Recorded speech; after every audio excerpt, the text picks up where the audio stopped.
there was another drug called cat, which was introduced. And when I say introduced, it's just available. It's not like somebody comes and advertises that there's cat around. Most of the time, it's your dealer. If you're going there to buy Coke, he can tell you, oh, I don't have Coke, I have cat. That's how I started cat. And cat was more affordable, meaning that now I could frequent it more than the Coke, because maybe Coke I do it once a month because it's expensive. Took a hit of crack, and crack is very addictive because the feeling is unlike anything that I've ever experienced. I had ever experienced then.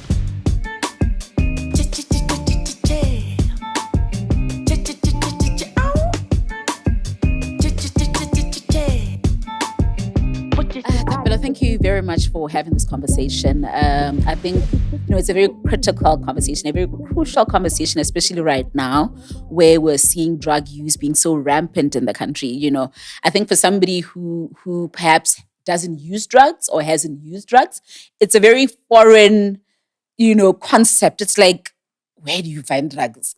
But we're seeing, lives being, I'll call it disrupted versus destroyed, because I'm the kind of person who believes there's always hope. And your life is testament to exactly that. So I just want to say thank you very much for doing this, for, choosing to be vulnerable with us and to just open up and share your story, your truth. But before we even get to that part, I'm particularly interested in, what your upbringing was like. What growing up was like. What were you into, as you were growing up? What kind of, little boy were you? Okay, growing up, I grew up in a divorced family with my mom and my dad were separated, but both my parents were in my life. They shared custody, and they were very cordial towards one another. There was no hostility. I've never heard my mom speak foul of my dad or vice versa. So for most of it, we spent it with my mom. And during school holidays, we'd go and visit my dad because they were in two different cities. One was in Suetown, the other was in Gaborone. And just as a kid, I was very outgoing. I thought the world was made of rainbows and candy floss. I didn't think that there's any wickedness or evil. So even my interaction with people, I've been a very open person.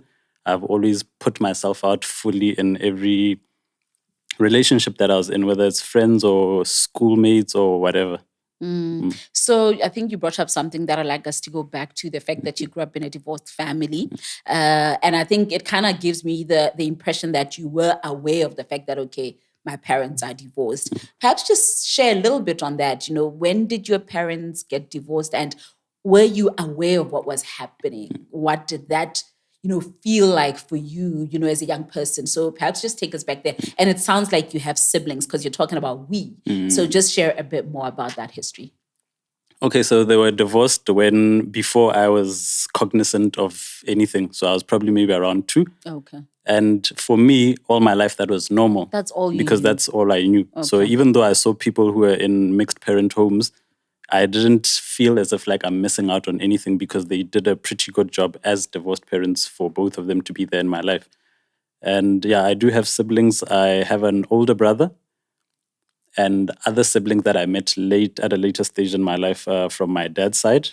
And later when my mom got married, she then had other kids. So what, did you come from a spiritual family, a Christian family? Because, now you're a very spiritual person. You're a Christian, man right now. So I want to know, whether you have history with that, especially in your younger years. Would you guys go to church? Was it a thing? Did you know God as you were growing up? Okay, growing up, the most was when we'd go for Sunday school. That's when we had moved into Gabs, Tanako, Trinity.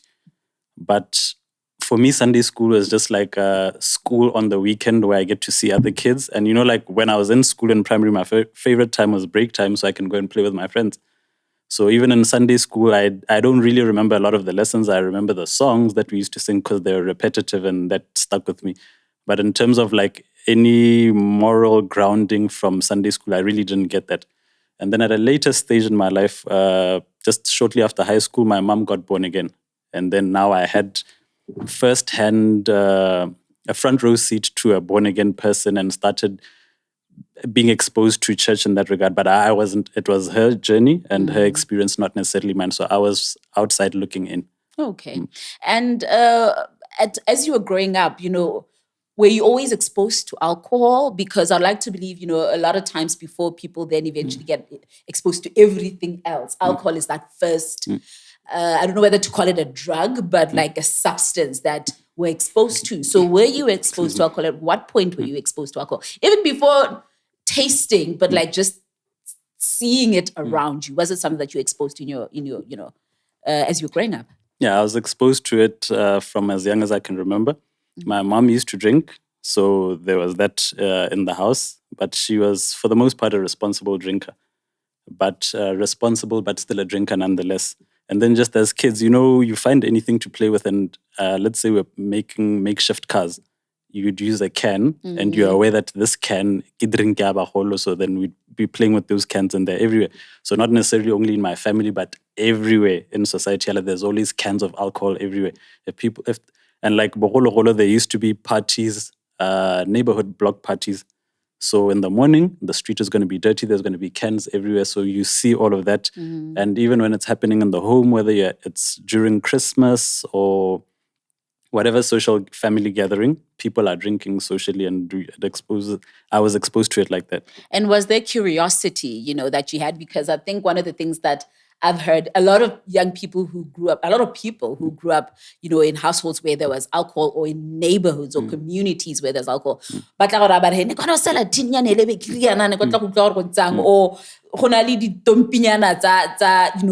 or cigarette, because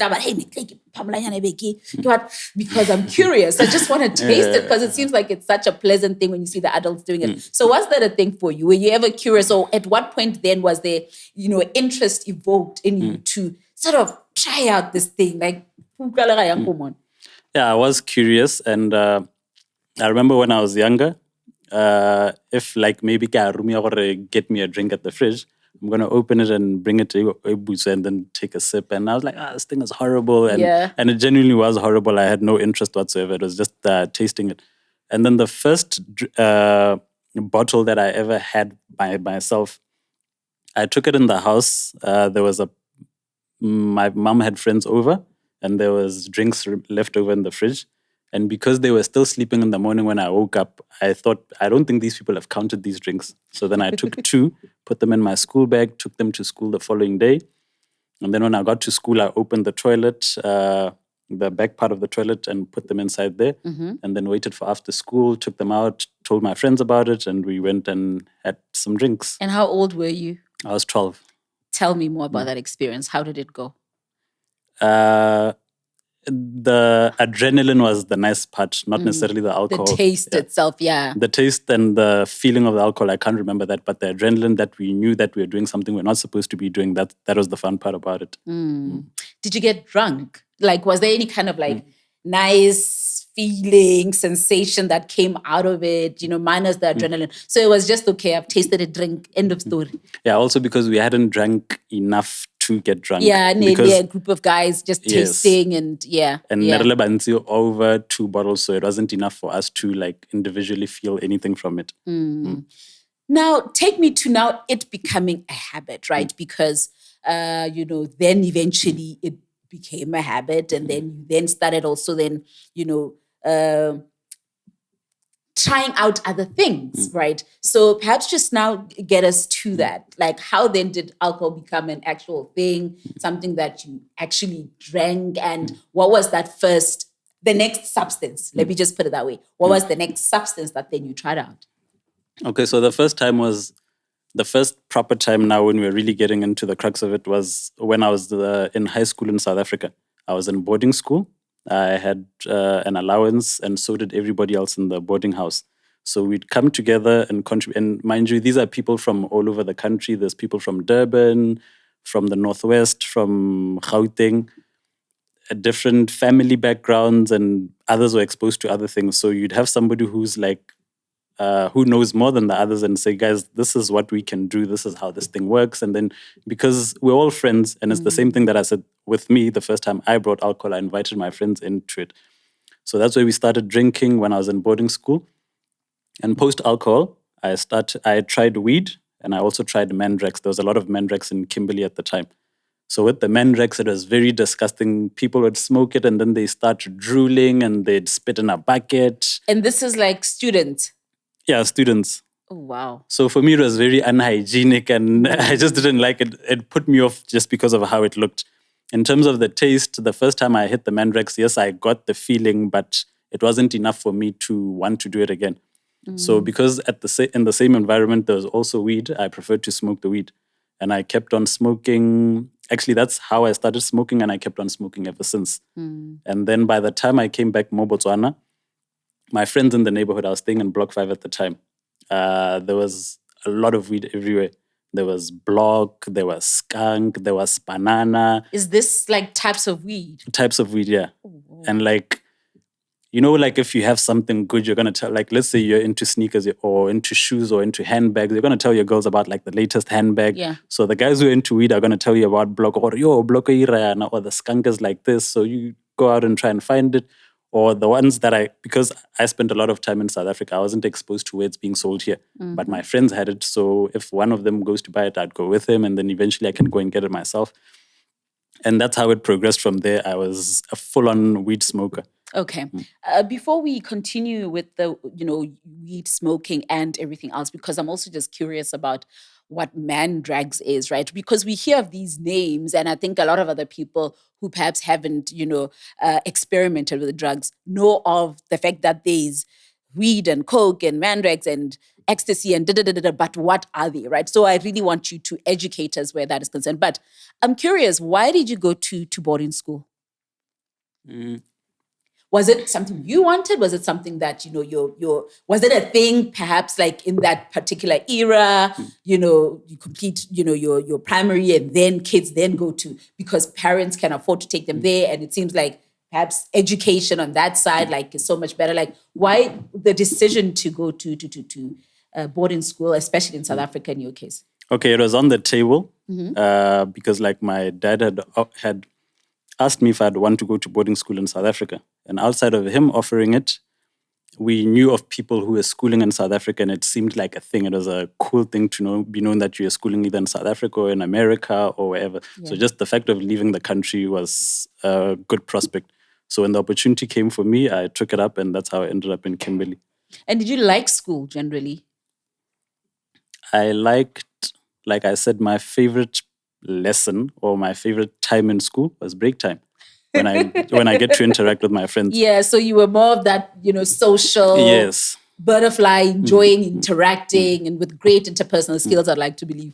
Yeah. And I realized, when I was older, I didn't understand a lot of the concepts that were being taught in school. And like I've come to realize now as an adult, like I'm definitely not daft. It's just that the way in which we're being taught things was one general way for everybody. Yeah. So, but our minds function in different ways. So if it seems as if like you don't understand something and the teacher doesn't put in the effort to ensure that you understand, you're then going to find a different outlet to express yourself. And that's where now if in a social environment I thrive there, that's what I'm going to want to do more. That's it. But it doesn't mean that I can't do this thing. It's just that the way in which I'm being taught this other thing is not how I know how to learn. I like that. I think that's very profound. Now, also something, another dynamic that I'm trying to figure out is, generally within group settings, there are leaders and there are followers, right? What were you? Were you a leader? Were you a follower? Seeing that, you came in and like you're saying, it was a whole group, and were you the one who would incite, or guys, let's, or were you the one who would follow when now the leaders are saying, this is the cool thing for us to do, so let's all, you know what I mean? So where would you place yourself? Okay, so over time, like my social media handles are leader of the cool school. So I'd like to think that I'm a leader. Currently, I'm the president of the Alliance for Progressive Youth League. So I think I'm a leader. When I got into church, very quickly, I became a leader in different service departments without me like working towards it. It just happened. Yeah. So I'd like to think that I'm a leader. So you were the influencer. I'd like to believe so. Okay. So now get us into, this at this stage. I know then you went on, of course, to experiment with a lot of other things, but at this stage, weed and then Mandrax, right? Why do you think you it was a thing for you. Excuse It was me. something that you were comfortable doing. You know, you talk of your childhood as something very pleasant. You get what I'm saying? You are not talking about having a yearning for anything in particular and feeling you had to numb any kind of pain. So was it just a social thing? It was nice. It was cool to do. So you wanted to jump on board as well. Okay, it was more of a social thing, but also, despite my upbringing being good for me, there might be things that were lacking that I was not aware of. Yeah. So, like being well taken care of in terms of everything. If I need like clothes and food and good schools, that all of that was there. But maybe I wasn't getting enough time that I needed. And this is something that I figured out when I was in high school. You know, the different kids are put in the same environment, but they make different choices. So a child who has like a solid foundation from where they're coming from is most likely not to be susceptible to certain things because of the foundation that's laid in their life, their sense of self and their identity. And their identity is linked to their family. So if you come from a strong family setup, you're not most likely not to be taken by the wind. So yes, I had all those pleasantries from where I was coming from, but I didn't know this at the time. You weren't aware, yeah. But clearly there was a sense of yearning in you. There was something that needed, some kind of numbing or some kind of healing, right? Yes. Great. So then you're back in Gabs. Why did you even come back from boarding school? Is this now after matric? Why did you come back? Okay, I didn't matriculate. I ended at grade 10. And then I had gotten into trouble twice with the law. Because of the drugs? No, not the drugs this time. It was just mischief. Okay. We got into fights that led me to the police station where my dad was being called by police. And this happened twice. And then also I was failing at school because one of the languages that was mandatory was Afrikaans. And I couldn't speak it to save my life. I started too late for me to grasp the language. And I couldn't proceed without it.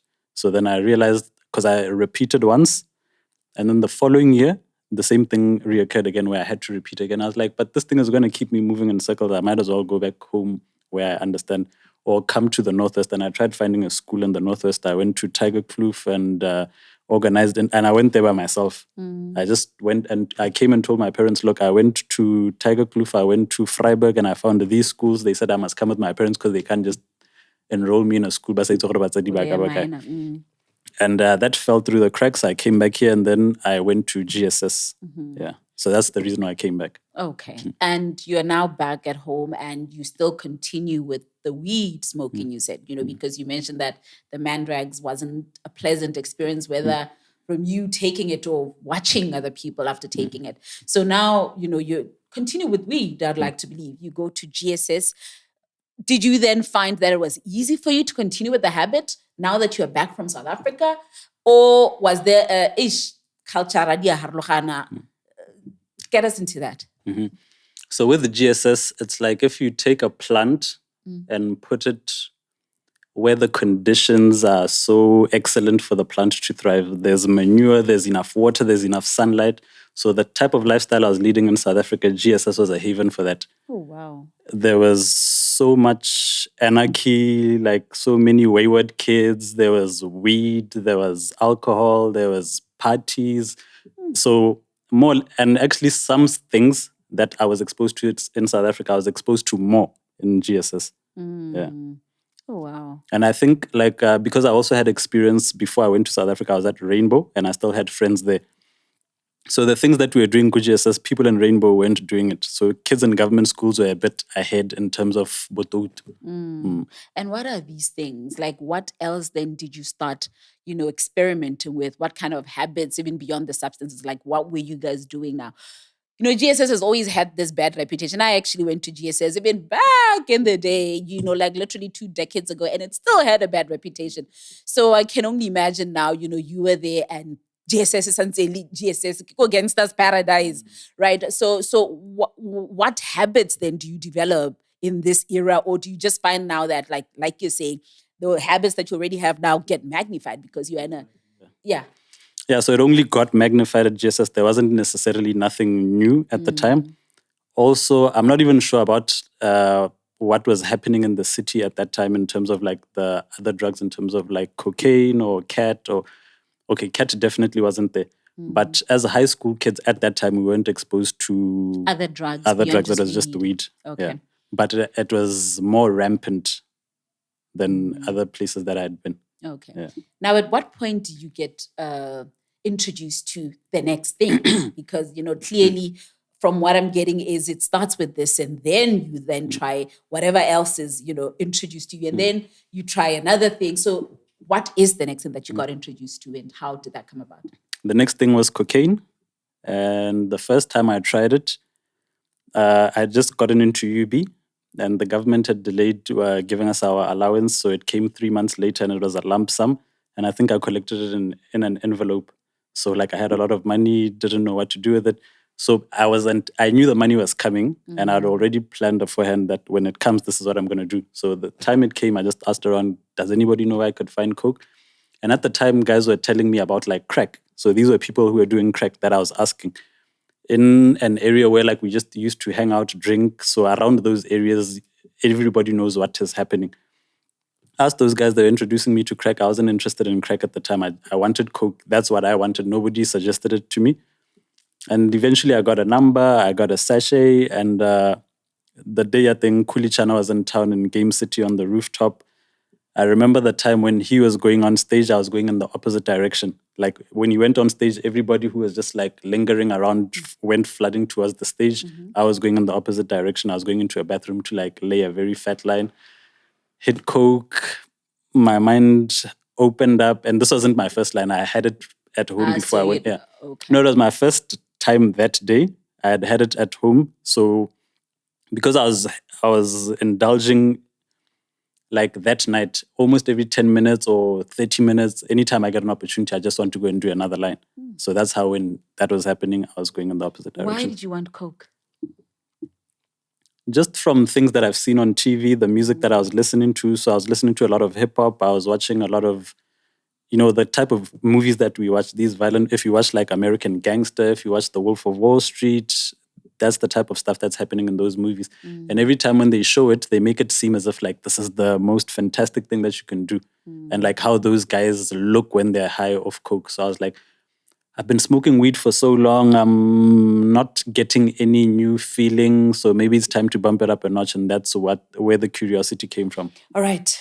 I want you to unpack the feeling that you got from taking these different drugs, right? We hadn't gotten there yet. But now that you bring up coke and, what it sort of like, the state that it got you into, perhaps unpack that for us, literally starting with weed. You smoke weed, how do you feel? What did it evoke in you? And then you attempted, okay, you didn't just attempt, you took Mandrax. How did it make you feel? And then now, of course, now already experimenting with coke. So what was the feeling that they evoked in you? Like, did they give you peace? Did they make you feel good? Okay, all the different drugs have a different effect. But before I get into that, I just like to highlight, or something that I came to the realization was that the drugs were supplementing who I am. So instead of discovering who I am and doing like a proper introspection and like spending time with myself, if I take the drugs, it takes me there faster. And then like, for instance, with cocaine, I'm more confident.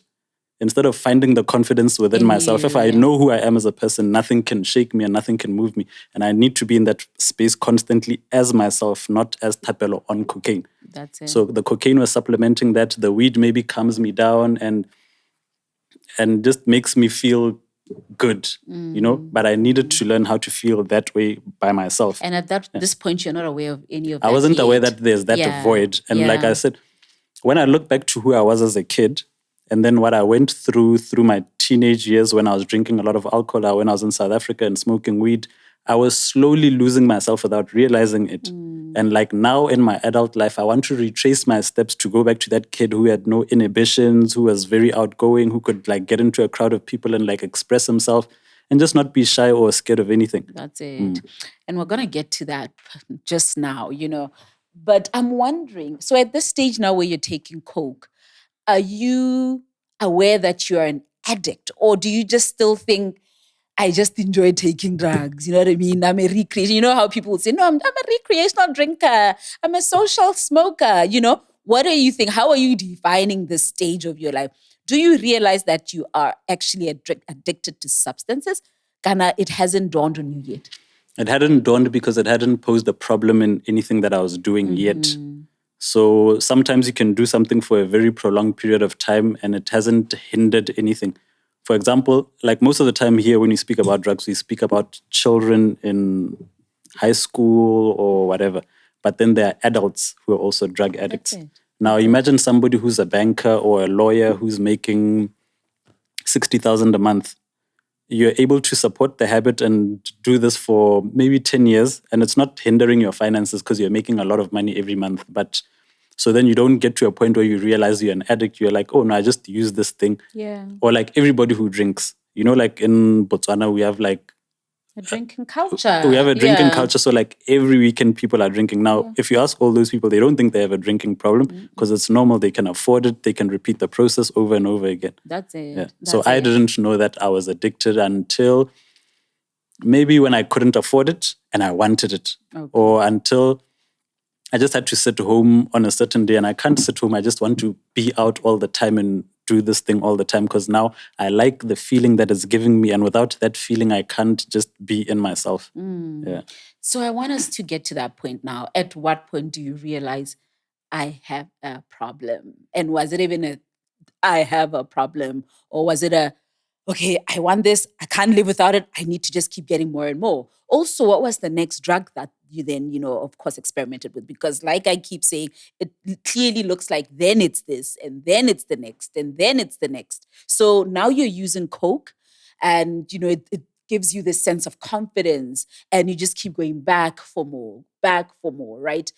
So how then do you transition to the next drug? How long do you continue using Coke for? And as you're using Coke, are you using all these other drugs simultaneously? Yeah. Okay, so with the Coke, and it's about a rich man's cave, meaning it's not for everybody, it's for people who have the money, who can afford it because it's expensive. Soon or shortly after that, there was another drug called Cat, which was introduced. And when I say introduced, it's just available. It's not like somebody comes and advertises that there's Cat around.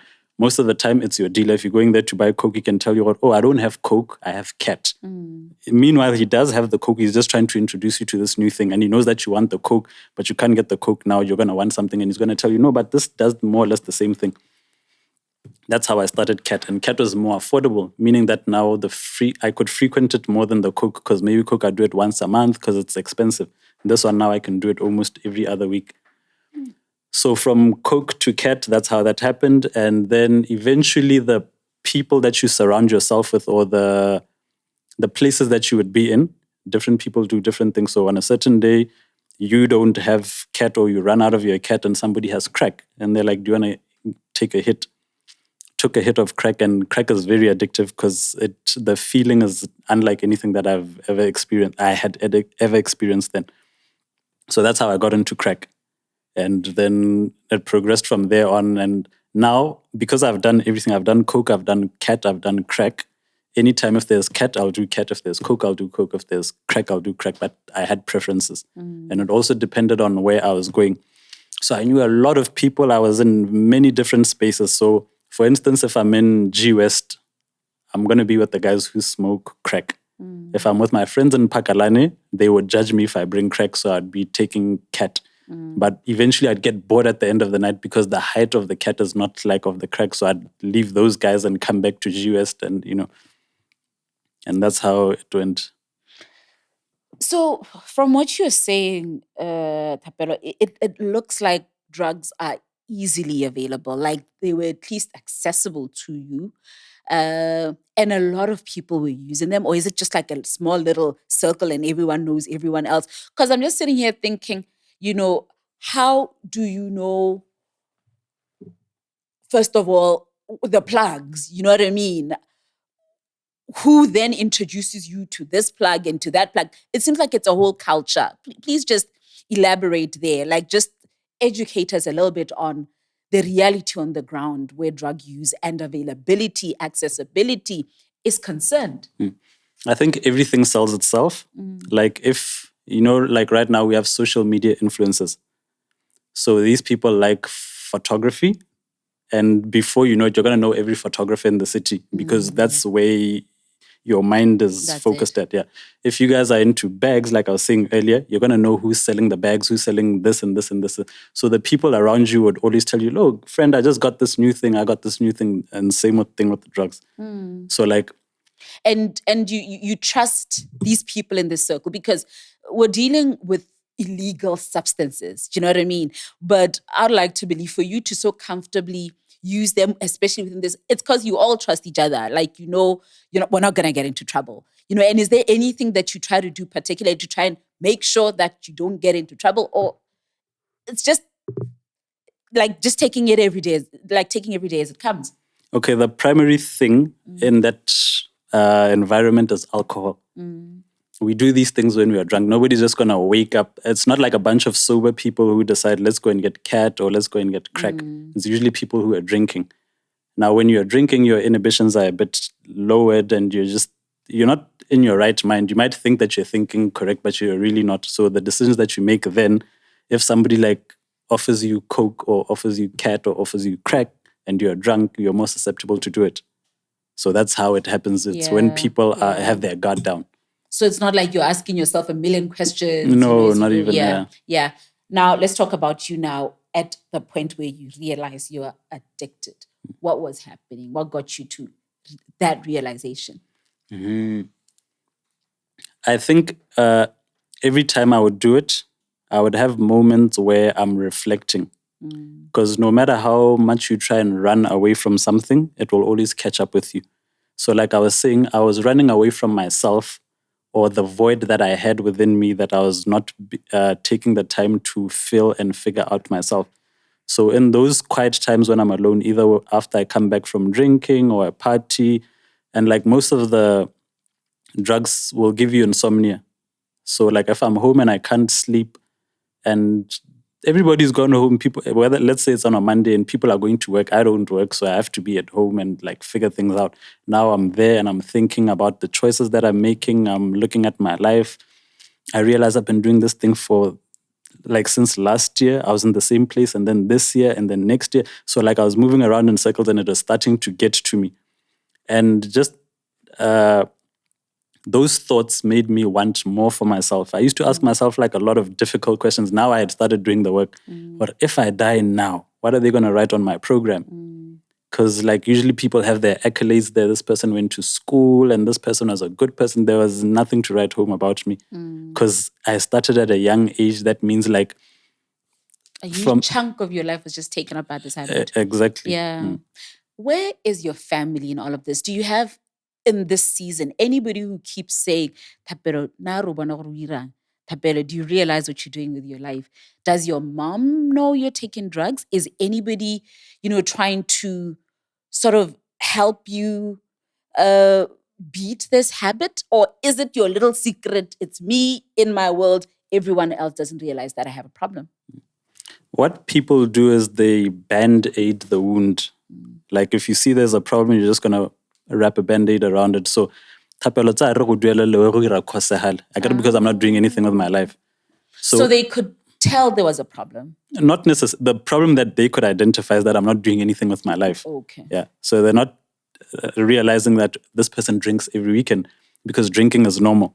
So now even if I'm taking the drugs, they think that I'm drinking because indeed I come back smelling of alcohol. You can't smell drugs on me. Yeah. It's like, that's another thing with the drugs. Sometimes you can't tell if somebody's on them unless you know it. So you'll see their pupils dilated or you'll see like erratic behavior. But just as a normal person, you could be behind somebody in a queue in Pick and Pay and they're high and you wouldn't know this. So they didn't know that I was on drugs. They just knew that I drank a lot, I party a lot.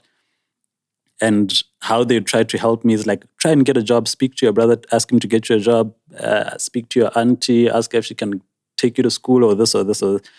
So they didn't necessarily know that I was on drugs. And when they got wind of it, they just thought it was weed or marijuana because people weren't exposed to the other things. They're very hidden. Like even now, it's only slowly starting to come to the surface where kids in high school being caught at school with the drugs. That's how now it's coming out into society that these things are there. But they've been there for as long as we can remember. Like I was saying, when I was at GSS, I knew about weed, but outside there was more stuff than the weed, because eventually when I started doing the stuff, the other things like coke, the people I was hanging around with, I could be friends with like a 42-year-old when I'm 27, just because like we're in the same environment. So this person tells me the stories, and then you get to see the magnitude of like what this thing actually is. And even in that space, I get to see like a lot of people who do it, people from all walks of life, musicians, lawyers, bankers, students, everybody. Now you are in a season where you are interrogating, yourself, and you are now having conversations with yourself. And like you're saying, this is where now you realize, I think I have a problem and I'd like to do better. What then do you attempt to do to fix this or to beat this habit? And does it work? Yeah. Oh, and another thing is, even during this time of introspection, I was hurting a lot of people. So the very people you're asking me of, like my family, they had a desperation to want to help me, but didn't know how to help me, didn't know that I had the type of problem that I had. I have a little brother who at the time he really looked up to me. And he was getting older and smarter, and his eyes were opening up. And I didn't want him to grow up to realize the kind of person I actually am. He thought I was cool because I dressed well, I was into music and so forth. But like, as he was growing old, he was like, this kind of doesn't add up. Yeah. So that also like really irked me. And what then do you attempt to do? Because, I know even with smokers, at every point somebody's saying, hey, I haven't smoked for the last 3 days. I'm really trying to quit, And then, hey, I haven't had weed for the last 2 weeks. Was that a thing for you? You know what I mean? Were you at certain points trying to quit these habits? Were you trying to not have coke? Were you trying to not have crack, or cat? Or, like, what did that look like for you?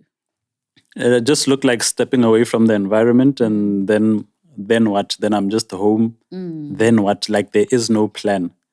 So most of it was because like I had no skill sets, I had no goals, no vision, no dreams. So I'd rather not be at home and like just wallow in that reality, or like, dude, you're just nobody. You're a phantom. You basically don't exist. So I'd rather be out there and then like try and numb the pain. Now this is when I came to realize actually there is pain. There's pain. Yeah. Not only pain from the past, but pain from the present that you have created in yourself. You haven't done anything for yourself. And a lot of what also kept me there is because I was always blaming people. I was always either blaming my dad or blaming my mom. I mean, everybody's accountable for their contribution because we are all connected to each other.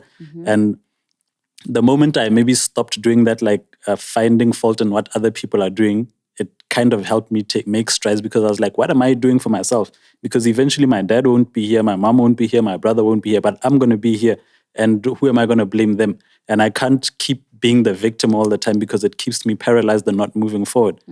So that's when the thing that I thought I could do the most was praying. Outside of praying is once in a while attempt, because like if you're on social media, you hear people talking about New Year's resolutions. Make my own resolutions. Guys, I'm no longer doing this thing. I'm going to last for a week and then I'm back again. But I keep trying and I keep trying and I keep trying. And also somewhere inside of me, there was always a voice that told me that I was capable and destined for more. Because like I once in a while remembered the little boy who was so outspoken, who was so confident, who had a great outlook on life. And I was like, that person still exists in me somewhere. And if I can find that person or find myself, then maybe I will get the answers that I'm looking for. Because also looking for answers in people and solutions from the answers for every problem we're looking for are inside ourselves. That's it. And slowly it started coming together. And not coming together as in like I was finding solutions. I was doing the introspection that I needed to do. Which was very critical. And tell us about the turning point now. At what point were you able to then start doing things differently? What changed? Did you go to rehab? Because there are people then who eventually have somebody close to them taking them to rehab or deciding they want to go to rehab themselves. What was that turning point for you? Okay, at this point, my desperation was at its peak because I just couldn't do the other thing. It was killing me. Like every time I'm out drinking, inside I'm dying. And now even the people around me and the places I'm in, they don't fulfill me anymore because I want more than this thing. This other thing doesn't add up. And like I said, I used to pray. I didn't really know how to pray. I just knew that you could try it. You could close your eyes, put your hands together, and say something. What would you say? Okay, most of the times Yeah. I would be crying because I'd still be very drunk. And I would be like, God, I can't do this anymore. Please, please just help me. I know you're there somewhere. And however you can do it, please do something for me. And most of the time, because like maybe you're not tuned into how God speaks, maybe he was giving me solutions. I just wasn't hearing it at the time.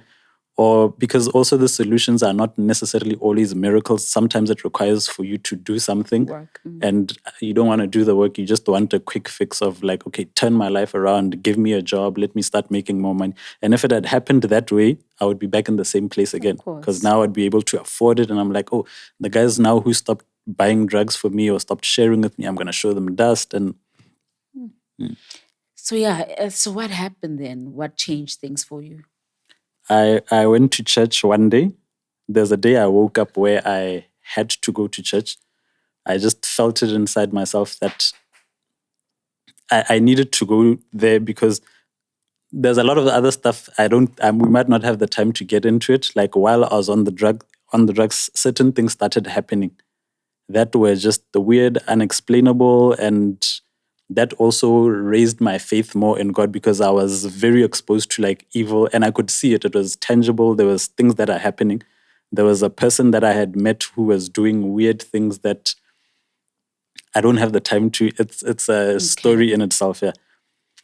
So I knew that if I don't go to church, the things that I've exposed myself to and how deep I am in that kind of stuff, I might not live the next day. So I went to church and I got born again. And after getting born again, I went there because there's a conviction inside of me. When I woke up, I was like, I just have to. I could hear the voice clearly, like go to church, and that's how it happened.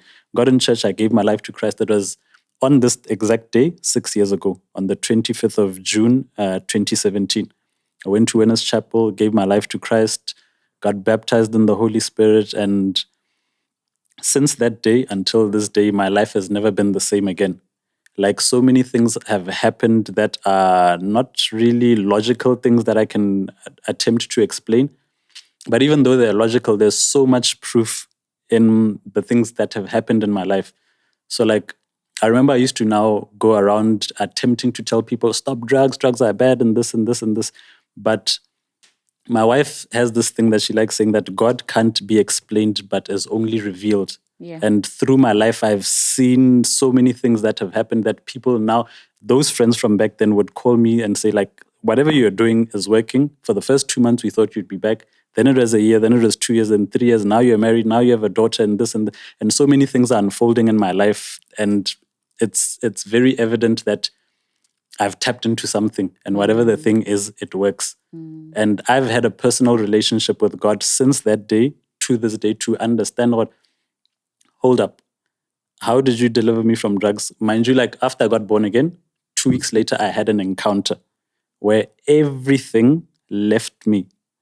Every desire for cigarettes, alcohol, weed, crack, cat, and every other thing that I used to do at that time, it left completely. No withdrawal symptoms, no rehabilitation. And something happened. Are you able to articulate what that was? Or is it something that you cannot even explain? Like what happened? Like what is the feeling? What is the sensation? You know, what is it that you would say? Because I think another thing that I'm curious about is the born again, you know, what does being born again look like for somebody who can't even comprehend it? You know what I mean? So I think there are some emotions there that I really would like us, you know, to go back to. So this encounter, what is this encounter? Okay, it's like when the saying that I said my wife likes saying, that God is revealed. nobody taught me God. He revealed himself to me. For example, in the Bible, there's an encounter that Paul had that stopped him dead in his tracks in the middle of what he was doing. I was stopped dead and I was in. The thing about substances and alcohol that keeps people there is because the stuff is nice. The feeling that they give you is nice. So I was enjoying that stuff. I wasn't enjoying the reality of my life. But in terms of the taste and all that stuff, it's very enjoyable. But God stopped me dead in my tracks. He delivered me from this stuff. I had an encounter with him. So I can articulate it. And I'm not even trying to like debate it or try and convince people about what there's God. Whether you believe it or not, that's for you. You can just use my life as a reference if it works for you, if you resonate with what you've seen, the trajectory of my journey so far, and tap into that. But I had an encounter with God, and that's what delivered me from the drugs. And an encounter, nobody has a monopoly over God. It's not like something that's unique to me. God wants everybody to come back home. It's like there's a time in 2010, I had moved out of my dad's house. I was staying with my friends. We used to drink every day. One of them had an inheritance. There was lots of money, lots of drinks. So at that time, my dad wanted me to move back home. One, because he didn't know where I was. He didn't know if I was living well, if I was eating well, if I was taken care of. Now, he knew that if I'm home, he buys groceries, so he's sure that there's food in the fridge. He's sure that there's power. He's sure that there's hot water and all those things. That's the benefit for him, for me to be in the house. And it's the same principle with God. He wants us back home where he can take care of us. If you're out there in the wilderness living life anyhow, it's the same story with the prodigal son. Your father wants you back home where he can take care of you, where he can teach you how to be a man or be a woman and be the person that you were born to be. Amen to that. Now, I'm just curious, and I'm going to take you back there, even though you mentioned we don't really have time to go back to that because it's a whole story in itself. But you're talking about having done certain like dark things, like in the most in the simplest and as much as you can summarize it, what did that look like? Because I'm here and I can imagine a lot of our viewers are also just wondering about that. Were you part of some cult? We hear of cults, we hear of really dark things happening. Was that the case with you? What did that look like? Just quickly, just to give us an idea, because I think, of course we understand you've already given us context of what it is that you had to come back from, what it is that God had to pull you out of, right? But I think it kind of will give us like a bit more context on just how deep this was. Okay, I'll attempt to put it all together and pick from here and there and just, So the drug scene is an underbelly of this city. Like I was saying, it's something that's prevalent, it's everywhere, it's rampant. It doesn't happen during the day. It happens at night. There's an entire ecosystem that runs itself. Now, in that ecosystem, there are people who are there who understand what they're doing in terms of destroying other people's lives, getting other people hooked onto the drugs. There's other people who are doing it as an escape and then become slaves into that type of environment.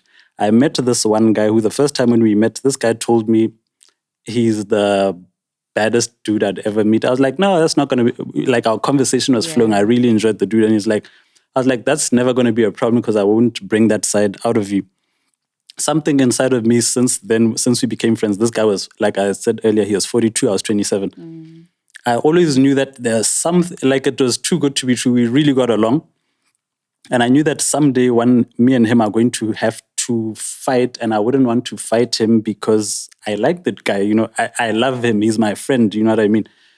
Now, fast forward, me and him have been to South Africa together. We bought like a lot of cocaine and we're taking the drugs. We're on a bench for 3 days. We back in Gabs. We are going to Maung. Something is happening in Maung. We're at a lodge in Maung. Now, there's a reason why we're there. We're there for business. While we're there, he's paying for the hotels and everything because, so he's paying for the lodges and everything while we're there. And then something happened where I lost my mind. Like physically, I went bananas out of the blue. And while this is happening, it's like I'm trapped inside of myself. I can observe it. I'm like, what is going on? Like my body's itching and I just don't understand what's happening. So I tell this person, yo, this is what's happening. And he makes the fattest lines of Coke that I've ever seen on a plate. And he's like, no, come and take a line. It will make it better. I was like, no, that's definitely not going to make it better. Because as much as I'm losing my mind, I can kind of separate myself from what is happening outside. The outward experience of what is happening and the inward experience were totally different. I'm trapped inside of myself and I'm like, this thing is happening. How do I stabilize myself? I'm asking myself these questions. I want a solution. Long story short, I realized that this person is the one who's doing this thing to me. I don't know how he's doing it. It's just like me and you standing close to each other and you're making me go crazy. Every time I stand back from you, I get back into myself. I'm like calm and like relaxed. The moment you approach me, the thing gets heightened again. So out of nowhere, I have no way to explain how I knew what to do. But then the stuff that I started doing that was then fighting what this person is doing. So that fight that I thought me and him would one day have was actually happening. And it wasn't like a physical fight. We were fighting spiritually. And I didn't have the skill set for this. And this is my first encounter with God. It was 2 years before I got born again. So this happens. And long story short, I ended up leaving the lodge and ran away, not like abruptly or anything. I just like distanced myself because he had realized I kind of know what he's doing and he keeps asking me what I'm seeing. So even the language that he's using, what do you mean, what am I seeing? And indeed, I could see something. It's like my eyes were opened to stuff that's not there in the physical. So I was like, no, I don't see anything because I know the moment I let him know that you're the one who's doing this and this is how I'm fighting it. And it was very simple what I was doing. I had opened my phone. I was looking at pictures of my family and things that were evoking love inside of me. So the love was kind of calming down the fear that I had because I was petrified. Petrified not because of him, petrified because I've lost my mind. It's the most scariest. How are you going to explain to people that now you're in mental or you're seeing things and you can't? Yeah, it was just some weird stuff. Long story short, that night ends. I have to come back the following day because he's in the hotel. I left my bags there, my ID, and we have a lot of drugs. And yeah, I just want to make sure that he's not going to plant drugs anywhere and then implicate me in some stuff because the drugs also kind of make you paranoid, but it's also not paranoid because it's a reality that could exist.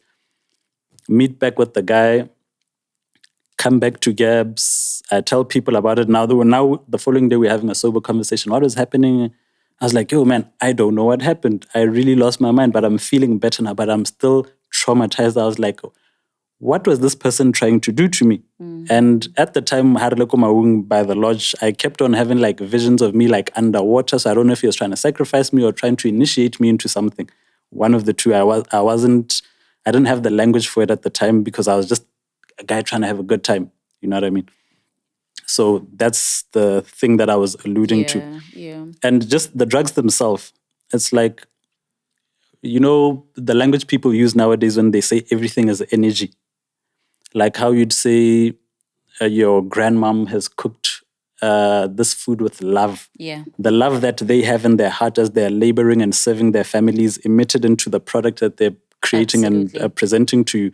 The people who are cooking drugs in an atmosphere of chaos and anarchy, let's say cocaine is an example, all the way from Colombia, there's guerrilla fighters with AK-47s, there's women being raped, and the environment is chaotic all the way to how it gets here, Moboswan. The process that it goes to and the intention of the one who makes it, what it's going to do in the person. The thing is actually alive. If your eyes are open to see things in a different dimension, you realize what you're holding in your hand, what you're putting in your body, It's deeper than just the substance. It's deeper than just the physical substance that you're seeing. Yeah. Oh, wow. And you know what? I'm sorry I had to take you there because, I feel, of course, ideally would like to hold back certain parts of our stories, especially, if they are too, whether you feel it's too dark, too painful, too deep, whatever the case may be. But I think what I was trying to get to is to realize just how deep the magnitude of this problem is. Because we have you here, Thapelo, sharing your story, but this is the story of a lot of other young and old people, right? Not just school-going kids, but like you're saying, we literally have people who are in the working class. We have the rich, we have the wealthy, we have all sorts of people going through this. So understanding the dynamics of this culture, this underground world is really, really critical, I believe, even for our audience today. So that even if it may not necessarily be you, but dealing with somebody with this problem, you understand how deep it is, which is why for you, I feel it makes so much sense that you say only God could bring you out of it because, with our might, are we really able to heal such? Are we really able to fix such? So take us back now to you beating, the habit. You just mentioned now that today is literally 6 years since you were born again and, the transition began.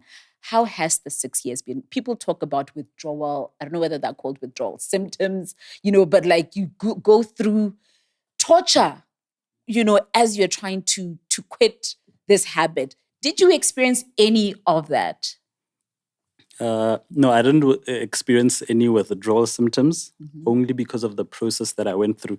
And earlier off air, you were asking me something about like rehabilitation. Yeah, and how because that's of course something that I'd like to ask, because I'm just sitting here thinking, for you it happened. For somebody who's not even a believer, they would say miraculously. Like somebody would say, come on, who is God? You get what I'm saying? But this is your truth. This is what has happened, right? But somebody else would think about it logically and say, you need to go to rehab. It cannot happen like this. Somebody has to go through rehab. So what is your perception of that? Also considering that this was how it panned out for you. This was your process. But let's also just touch on, rehabilitation, the logical way of beating a drug habit. Yeah, like I was saying, if all the things I've been alluding to and the thing that I didn't want to get into is that the problem is spiritual. Whatever is happening nationwide is more than what meets the eye.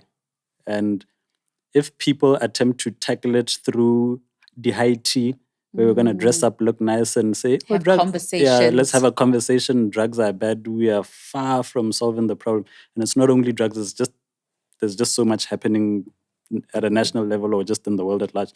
So we're not even scratching the surface in terms of dealing with the problem. And if people are reluctant to get understanding of different concepts that might not align with what they believe in, some things are not dependent on whether you believe it or not. You must also, even for me as a Christian, I'm not exposed to Christian knowledge and information. I learn things as they are, different things, that have nothing to do with Christianity. So it's important for us to understand things in that way to be able to tackle it. If you go to rehab, it's well and good. It deals with your soul. It deals with the mental faculty of who you are as a human being. But spiritually, you might be broken. Yeah. It's like there's a scripture that says that the word is sharper than a double-edged sword that pierces through the bone, the marrow, and so forth. That means that the word of God is able to get into places inside of you that you as an individual are not able to get into. For instance, if somebody slaps you and if somebody insults your mother, the pain that you feel from the insult is deeper than the pain that you feel from a physical slap. That's because the words pierce into your soul. Your soul. Yeah. You understand? So there's those parts in us that exist that we don't know how to reach, that you can't see through an X-ray machine, that people who know how to work things spiritually can help in that regard. People who know how to work things psychologically can work that regard. People who know how to work things physically can work that. But a human is a triune being, so you can't leave or neglect any aspect of it. So for me personally, coming to these 6 years, I've immersed myself in all of these different processes. Being born again for me was a surrender to say that I don't have the means or the fortitude or the know-how to understand who I am as a person, and I'm reliant on God. If you exist, I'm giving my life to you. Take over, take the reins, teach me, show me why we're here. What time is it? What's the whole purpose and point of this thing? And that was my spiritual awakening. And then as I was learning now in the church and outside of the church, that was me doing the mental work, like renewing my mind and the mindset and the beliefs that I had that kind of led me into that place, and also getting to understand myself. I did more of that work. And then physically also learning how to eat right and live right and drink water and sleep well was me doing the physical work that I wasn't doing when I was on these drugs. Like I mentioned earlier, I'd have insomnia, so I'm not sleeping well. I could binge drugs for like 2 days straight. drink more alcohol than I take in food or water in those 2 days. So my body was affected by those things. Yeah. So the 6 years was mostly me doing that, mostly me discovering who I am as a person, mostly identifying why I am here as an individual. What role do I have to play in my family, in my city, in my nation, and in the world at large? There's something that I have that nobody has in the world, as much as there's something that you have that nobody has, and it's unique to you. That's it. So whatever gift I'm carrying for humanity, it's very important that I package this gift well and deliver it to the people that I'm destined to deliver it to. I can't come to a party with a present and go back home with it. So I'm not trying to die before I expose this gift to the world. Amen. Miles Monroe normally says, understanding that you are deployed on assignment here on planet Earth. I think that's really just what you just said. Understanding that there's a purpose for your existence, and indeed, you cannot come with a gift and go back with it because you are deployed on assignment. And it's, I think it's really beautiful to see how it's unfolding for you. Perhaps let's talk about the role of, then you eventually getting married and having a daughter. How has that been for you? Would you say having a family, having a wife, and now a daughter has, in its own way, played a role in your healing or becoming journey? What is it like being a father? What does she do for you? Just knowing that you have now a little person looking up to you, to raise them into somebody then who also now has a purpose and can fulfill that purpose. Okay, with my daughter, the relationship just brings me to a place of accountability. Anything that I might be lazy to do or reluctant to do in myself in terms of becoming the best version of myself, she puts me in a position where I have to do that. And I'm talking about a 1-year-old. It's not like she's asking me, do this, do this, do this.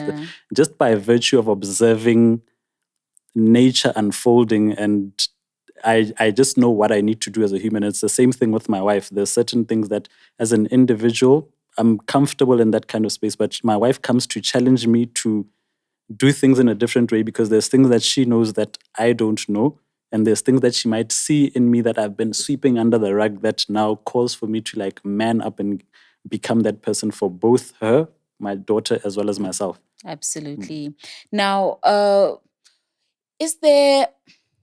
do you believe, I just want to get your take on this. Do you believe there is a healthy, intake of any kind of substance, whether it's alcohol, whether it's weed, whether it's cat, coke, crack, Mandrax, you name it?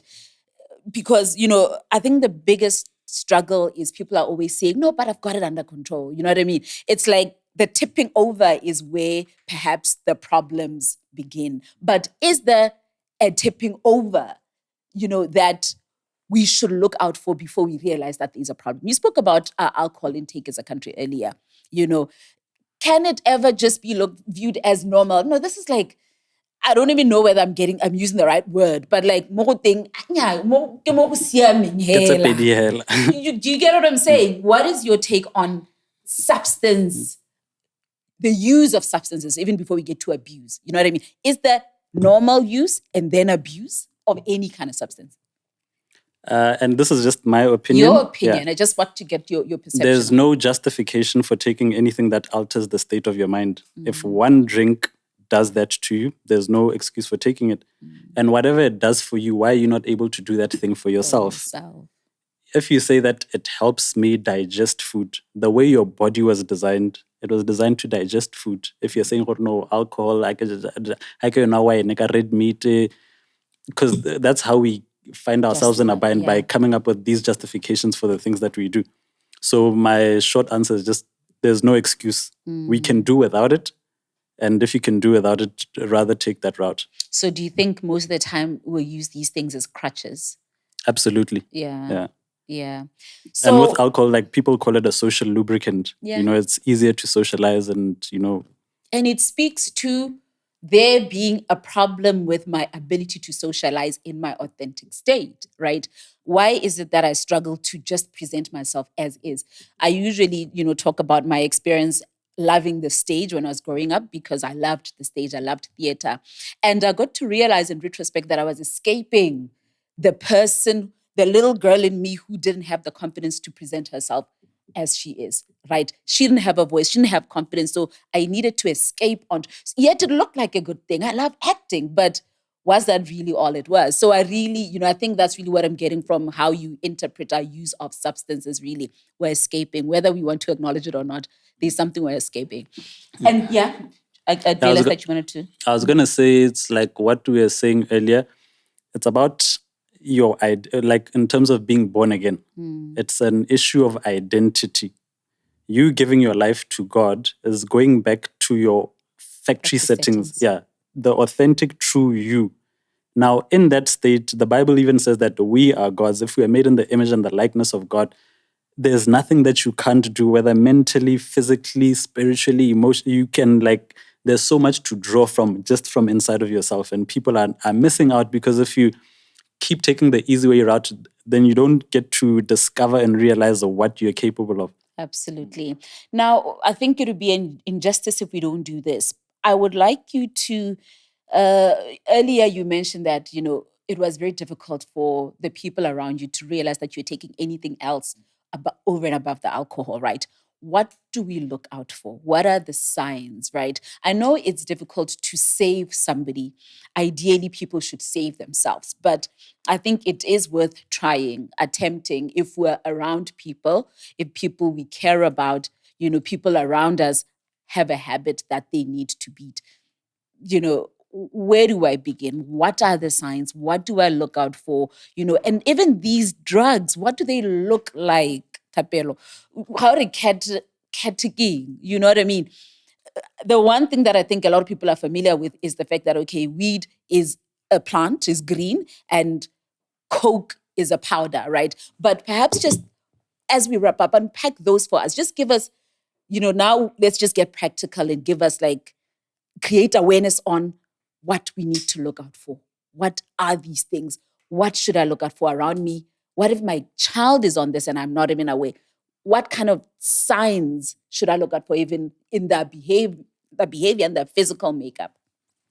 Okay. Firstly, just as a society, before we even get into that other stuff, households, yeah.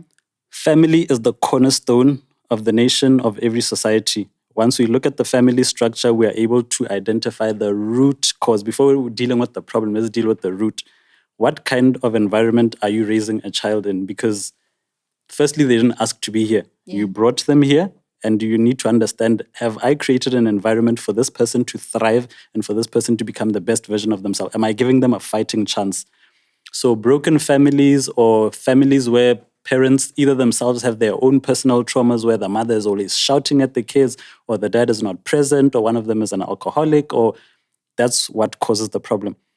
So then we see these unruly kids, and kids are limited in the scope of language that they have. So they might not be able to articulate certain things that they might be feeling, or certain impulses that they have. But then they act out either at school or in the home, refuses to wash the dishes, as a recluse, always in their bedroom. Or so this is them communicating something. So you have to learn how to read through between the lines as a parent. What is this child saying? Instead of just identifying them as a problem child and then complaining and then wanting to take this child, throw them to the psychologist, throw them to the pastor, throw them to the headmaster. Yeah. How do we become accountable as parents and realize what we're doing is affecting the parents? If you're, let's say, a mom or a dad, and there's different men coming in and out of the house, or different women coming in and out of the house, and the child is seeing this, it's doing something without you realizing it, and you realize it at a later stage. Now, in terms of the actual drugs themselves, we're in an information era. People must get on the internet, Google the drugs. Yeah. Let's start learning what they look like. In terms of the government, start getting people who know what they're talking about. Let's stop all these high teas and these fancy things that everybody gets a per diem. Let's travel to Francistown and have this thing and be on the news and look good as if like we're doing something, because it's a problem. If we don't deal with, everybody's accountable. If we don't deal with it as a problem, these drug addicts are coming to break into your car, to take your car battery, your car radio, or break into your house. Whatever you're working hard for, they're going to destroy the good work that you're doing. So either as an individual, as a government. So we have to do the actual work. Find people who know, who have experience, find people who are learned in the stuff, and let's tackle the problem together.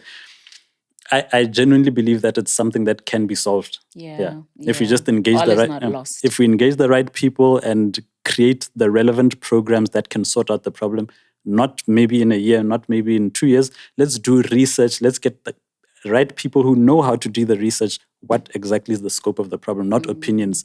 Not what we think that there's a problem. Let's get the actual numbers. Let's consult the police. Let's consult the guidance and counseling teachers, and let's create the actual programs that work. Absolutely. And I'm so happy, you've lended your voice to the cause, not just your experience, but your voice to the cause beyond just saying, okay, I've been there, done that. But, you mentioned your role as a, youth, I'll call you a youth activist, in the, political landscape right now as a Christian man, who's saying, I also want to be part of the solution. So thank you very much, Thapelo, for taking time out to, have this conversation. We're out of time, but of course, there's so much more that, you could have shared. But I really just want to say thank you for sharing your story, but over and above that, for being so passionate about seeing change happening on the ground in our families. Molemo wa what a woman I respect so much, Master normally says that when you see a child acting out, there's a problem at home. The parents are the solution. Hardly ever is it a child is just acting out. The problem begins at home. So if we fix the home, we heal society. And I think it's really profound that you brought that up. Thank you very much for joining me this morning. And I wish you all the best in, all the work that you're doing, the impact that, you will continue to effect on the ground. And all the best going forth with the next 6 years and beyond. I don't even find myself worried about you perhaps having a relapse. It seems like, you're doing the work that has to be done. And that is the spiritual work. So thank you. What can I just say one more thing? Yes, of course. If with the relapse, it would be me avoiding responsibility because it's easy to be irresponsible. That's why I would take that route. But the place where I am right now, we don't have the time. We don't have the luxury for it. It's bigger than me. We're all family. So all these kids that are suffering, the teachers that are suffering, the parents that are suffering, the nation that is suffering I'm involved. It's my problem as well. I can't say, oh, I'm saved. Let me and my family go and live a quite peaceable life. That's it. And thank you for being so selfless in that regard and understanding that it's part of your purpose. It's part of what you've been called for, even though I'm imposing it on you. But once again, thank you, Thapelo. And enjoy the rest of your day and all the best into the future. Thank you for having me, Gaona. And thank you for drawing out things that I didn't want to share. Maybe it was time to share them. And I just hope that it can inspire people to start looking at the problem in a different way. Once it changes, we change our perspective, maybe we're able to address it differently. Absolutely, 100%. And there you have it. Thank you so much for tuning in. And, these are critical conversations that we need to be having as society, no matter how difficult, no matter how taboo, sensitive they may be. We need to have more of these conversations. And I certainly hope that you've learned quite a bit from this, conversation that we just had. And you continue to have these conversations in your spaces as well. Do make sure to like, to comment, to share, and to hit the subscribe button. Goodbye, and thank you for tuning in.